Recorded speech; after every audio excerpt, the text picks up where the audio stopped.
Radhe Radhe everyone. आप सभी का मेरी हरे कृष्णा चैनल में स्वागत है। तो आज की वीडियो में मैं आपको सकट चौथ व्रत कथा सुनाऊंगी। सकट चौथ व्रत की दो कथाएं प्रचलित है, तो मैं आज आपको दूसरी कथा सुनाऊंगी। कथा सुनने के लिए हम एक थाली लेंगे और उसमें एक स्वास्तिक का चिन्ह बनाएंगे और हम स्वास्तिक का चिन्ह बनाकर गणेश जी की पूजा करेंगे। तो मैं यहाँ पर सुपारी के रूप में गणेश जी को विराजमान करके उनकी पूजा करूँगी। तो यहाँ पर मैंने स्वास्तिक का चिन्ह बना लिया है और हम गणेश जी को विराजमान करेंगे और गणेश जी को विराजमान करके हम गणेश जी की पूजा करेंगे। और साथ में ही एक जल का लोटा हमने जो लिया है उसको भी हम तिलक करेंगे और गणेश जी को भी हम तिलक करेंगे और जो कथा सुन रहा है उसको भी हम तिलक कर देंगे और जो साथ में कथा सुन रहे हैं उनको भी हम तिलक कर देंगे। और साथ में गणेश जी को हम तिलकुट यानी गुड़ और तिल का भोग लगाएंगे। गुड़ और तिल का भोग सकट चौथ माता व्रत में बहुत ही शुभ माना जाता है और इस व्रत में तिलकुट का भोग लगाया जाता है। और उसके बाद में मैं यहाँ पर कथा सुनाऊंगी। तो कथा सुनने के लिए हम अपने सीधे हाथ में थोड़े से तिल के दाने ले लेंगे या फिर आप जो भी तिल के दाने ले सकते हैं या फिर आप तिलकुट भी ले सकते हैं और इस तरीके से हम कथा सुनाएंगे। एक बार एक साहूकार और एक साहूकारनी थे। वे धर्म पुण्य को नहीं मानते थे, इसके कारण उनकी कोई संतान भी नहीं हुई। एक दिन पड़ोसन सकट चौथ की कहानी सुन रही थी।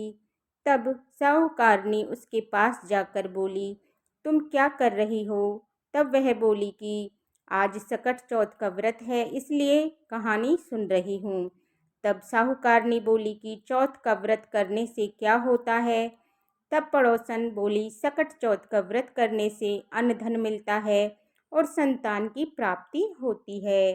तब साहूकार की बहू बोली कि मेरे संतान की प्राप्ति होती है, अगर मेरे गर्भ रह जाए तो मैं 1.25 सेर तिलकुट करूँगी और चौथ का व्रत भी करूँगी।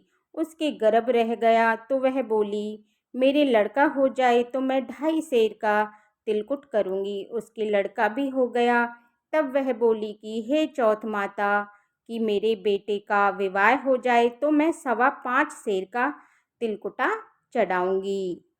तब उसके बेटे का विवाह भी तय हो गया तो वह विवाह के लिए चले गए। तब गणेश जी ने सोचा कि तब से गर्भ रहा है, तब से रोज तिलकुट बोलती है, लेकिन अब तक तिल का एक दाना भी नहीं बांटा। अगर हम इसको परपंच नहीं दिखाएंगे तो कलयुग में अपने को कोई नहीं मानेगा। हम इसके बेटे को फेरों में से लेंगे। और उसने 3 फेरे लिए तो चौथ माता गरजती हुई आई और उसको उठाकर पीपल पर बिठा दिया। हाहाकार मच गया और सब उसको ढूंढने लगे। कुछ समय बाद गणगौर का समय आया। सब लड़कियां गणगौर पूजने के लिए दूब लेने जाती। उनमें से जिस लड़की के साथ साहूकार के बेटे की शादी हो रही थी वो लड़की भी जा रही थी। तब वो लड़की पीपल के पेड़ के नीचे से दूब लेती तो पीपल में से आवाज़ आती कि आ मेरी अधब्याही नार रोजाना। यह सुनकर लड़की सूख कर कांटा हो गई। तब लड़की की माँ बोली कि मैं तुझे अच्छा खिलाती हूँ, अच्छा पहनाती हूँ, फिर भी तू सूखती क्यों जा रही है? तो वह लड़की बोली कि माँ, जब मैं दूब लेने जाती हूँ तो पीपल में से एक आदमी बोलता है कि आ मेरी अधब्याही नार आओ। उसने मेहंदी लगा रखी है और सेहरा बांध रखा है। तो उसकी माँ उठी और बोली कि चल मैं जाके देखती हूँ। जब उसकी माँ ने पीपल के पेड़ के पास गई तो माँ ने आवाज़ लगाई कि तुम कौन हो और मेरी बेटी को क्यों परेशान कर रहे हो? उसकी माँ ने देखा कि ये तो उसका जमाई है वह अपने जवाई से बोली कि यहाँ क्यों बैठे हो? मेरी बेटी को अर्धब्याही कर दिया है और अब क्या करेगा? तब वह बोला कि मेरी माँ ने चौथ माता का तिलकुट बोला था, उसने नहीं किया और चौथ माता नाराज हो गई और मेरे को यहाँ बिठा दिया। लड़की की माँ साहूकारनी के पास गई और बोली कि तुमने संकट चौथ का कुछ बोला था क्या? तब साहूकारनी बोली कि तिलकुट बोला था। तब साहूकारनी बोली कि अगर मेरा बेटा आ जाए तो 2.5 मन का तिलकुट करूँगी। गणेश चौथ माता राजी हो गए और उस लड़के को वापस फेरों पर लाकर वापस बिठा दिया। लड़के का विवाह हो गया।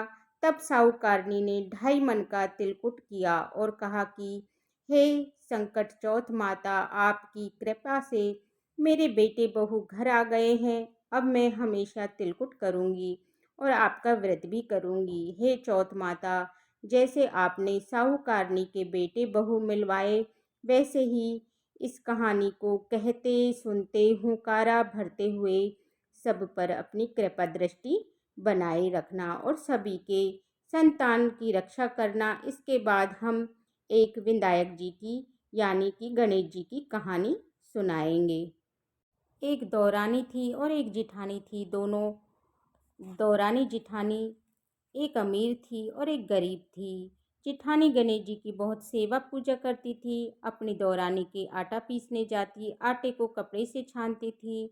उस कपड़े को घर लाकर अपने पति को पानी में घोलकर पिला देती थी। एक दिन दौरानी के बच्चे ने उसे ऐसा करते देख लिया और माँ से जाकर बोला कि माँ, ताई जी जिस कपड़े से आटा छानती हैं उसे पानी में घोलकर ताऊ जी को पिला देती हैं। यह सुनकर दौरानी बहुत गुस्सा हो गई। दूसरे दिन जिठानी को हाथ धोकर जाने के लिए कहा। जिठानी ने ऐसा ही किया। घर जाते ही उसका पति बोला कि जा आटा घोल कर ला। तब वो बोली कि आज तो दौरानी ने कपड़ा भी रख लिया। जब उसका पति नाराज होकर लकड़ियां बेचने चला गया तो वह पति से बोली कि आज चौथ है और तिल व गुड़ लेते आना। उस दिन लकड़ियां नहीं बिकी और वह खाली हाथ घर आ गया और बोली कि गुड़ तिल ले आए क्या? तब उसके पति ने गुस्से में उसे पट्टे से बहुत मारा और वो चबूतरे पर जाकर सो गई। रात को चौथ विनायक आए और बोले कि तू बाहर कैसे सो रही है? तो वो बोली कि मैंने अपने पति से चौथ विनायक की कहानी सुनने के लिए तिल और गुड़ मंगाए थे। उनकी काठी बिकी नहीं और वो तिल गुड़ लाए नहीं और गुस्से में आकर मुझे बहुत मारा। तब चौथ विनायक बोले कि हम तो घर घर से तिलकुट खाकर आए हैं, अब मैं निपटने कहाँ जाऊं? तब वो बोली इस झोंपड़ी में निपट लो। फिर गणेश जी बोले कि पहुँचूं कहाँ? तब वो बोले मेरे माथे से पहुँच लो। गणेश जी ने उसके सिर से पहुँच लिया। सुबह उठकर देखा तो सारा घर जगमगा रहा था और उसका सिर भी जगमगा रहा था। धन बटोरने लगी और उसका घर धन से भर गया। उधर दौरानी के बच्चे आए और बोले ताई, आपको मेरी मम्मी बुला रही है। तो उसने बच्चों की मुट्ठी में हीरे मोती दे दिए और बोली कि अपनी माँ को ही काम पर भेज दो। बच्चों ने माँ से जाकर कहा कि ताई के तो बहुत धन हो गया है और ताई ने हमें यह दिए हैं। वो दौड़ी दौड़ी आई और पूछा कि तुम्हारे इतना धन कैसे हो गया? तब उसने उसे सारी बात बता दी। उसने भी अगली चौथ को अपने पति से कहा कि ये भी काठी बेचो, जाओ, न बिके तो मुझे भी पाटे से मारो। पति ने बहुत समझाया पर वो नहीं मानी। तब उसके पति ने उसको पाटे से मारा और वो सो गई। रात में चौथ विनायक आए और बोले कि मैं कहाँ निपटूं? तो वो बोली कि उसके तो छोटा सा मकान था, मेरी तो बहुत बड़ा मकान है, खूब छेड़ना करो। चौथ विनायक ने सारे घर में खूब छेड़ना छेड़ दिया। वे बोले कि पहुँचूं कहाँ? तो वो बोली कि मेरे सर से पहुँच दो। विनायक जी ने सिर से पहुँच दिया। थोड़ी देर में उठकर देखा तो सारे घर में सारे शरीर में बदबू आ रही थी। तो वह चौथ विनायक से बोली कि आपने मेरे साथ कपट किया है और उसको धन दिया और मुझे कूड़ा। अब मैं अपनी लीला समेटो। तो चौथ विनायक बोले कि तू धन की भूखी है, वो तो सत की भूखी थी। अब मैं ये सब जब ही समेटूंगा जब तू आधा धन जिठानी को देवे। उसने जिठानी को आधा धन दे दिया। तो चौथ विनायक जी ने अपनी लीला समेट ली। हे चौथ विनायक, जैसा जेठानी के साथ किया वैसा सब कोई के साथ करना, जैसा देवरानी के साथ किया वैसा किसी को मत देना। ये कहते सुनते हुंकारा भरते हुए सब पर अपनी कृपा दृष्टि बनाए रखना और अपना सारा परिवार ने दीजो।